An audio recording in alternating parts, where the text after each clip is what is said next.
Here's 11 crucial tips and tricks I wish I knew before I started Enshrouded. Stick around for the last one because it's an absolute game changer. Whether you're just starting out at this game or you're a seasoned veteran, these tips will undoubtedly enhance your gameplay.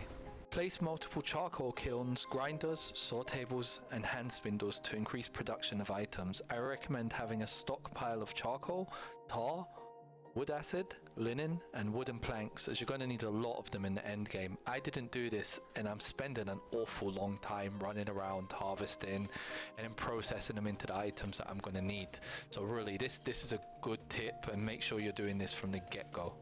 My second tip for some of you will seem obvious and for others may seem irrelevant, but I promise you're going to need this. Make sure you're always carrying a ranged weapon with you. Some enemies in this game are very hard, even impossible to kill without a ranged weapon.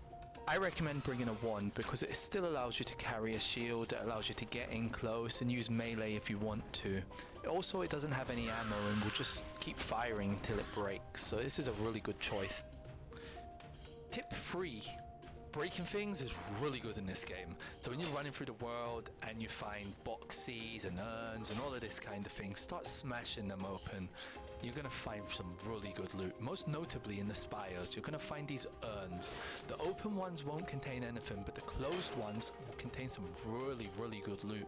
Things you might not even be able to craft yet, like the next tier of ingots and that kind of thing. So make sure you look out for them when you're running through the spires and give them a slap.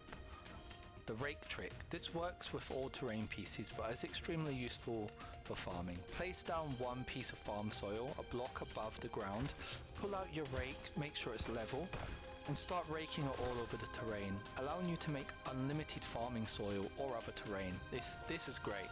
It saves you a lot of farming. Don't use scaffolding pieces in this game. Instead, take out your construction hammer and build yourself some small, cheap platforms. If you turn the snapping off and look in the air, you can place the pieces in the air. It's a lot cheaper and a more efficient way to do this. Try different builds. This game is a lot of fun and there are so many unique skills to play around with. It's really cheap to respec, so why not give it a shot? There are some skills I recommend taking with every build though, and they are Blink, Water Aura and Double Jump. When farming resources in this game, it's a good idea to place a flame altar down just outside of the range of the node that you're farming. That way you can place down a workbench, and if your tools break you can run back to the workbench, repair it and continue farming. And if you do eventually run the node dry, what you can do is you can close your game or log out of your server if you've got a server running, and then when you log back into it, the node should have reappeared and you should have everything ready to go again. This is a great trick. It saves you so much time running around looking for other nodes. Bombs.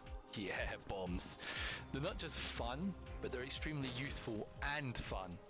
If you're up against a boss you can't beat, why not just blow him into a hole in the ground? Just nuke his ass. You know, he can't hit you because he's so deep down in the ground. You can shoot him with arrows, hit him for one, slap him with your sword, doesn't matter, he can't hit you.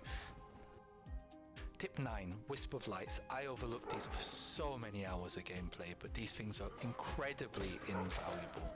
They're very cheap to make, and you get them, I think, pretty much as soon as you get the alchemist, so why not make a bunch? Honestly, take them with you everywhere you go, because as soon as you get into a cave and you can't see, you're screwed. As soon as it comes to night time and you can't see, you're screwed. This game is horrible at night. You can't see anything. So, Wisp of Light, I promise you, will not regret taking these with you. Tip 10. Bring a friend. Here's mine. No, seriously guys, this game can become quite stale if you're playing by yourself, so bring a friend along with you for the ride. It's so much more fun with more than one person playing. And here we have it guys, the last tip, the most important tip. What I want you to do is forget everything I've said up to this point and just enjoy the game your way. If you want to speedrun your way through it, great, go for that. If you want to take your time and explore every piece of content this game has to offer you, then do that as well. The most important thing is you have fun. You spent your money on this game, enjoy it your way. Don't let anyone else tell you how to enjoy this game, because there's a lot of people out there that are going to tell you to do it this way or do it that way. Forget that. Do it your way. If you enjoyed this video, do me a solid and smash that like button, hit subscribe, and ring the notification bell to stay updated on all the latest content. I'm just finding my way in this content creation universe, and your support means the world.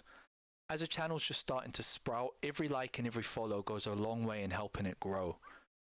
So join the squad, hit that thumbs up button, and let's make this journey epic together. Leave any feedback or any comments at all down below in the comment section, and I'll see you guys in the next one. Peace.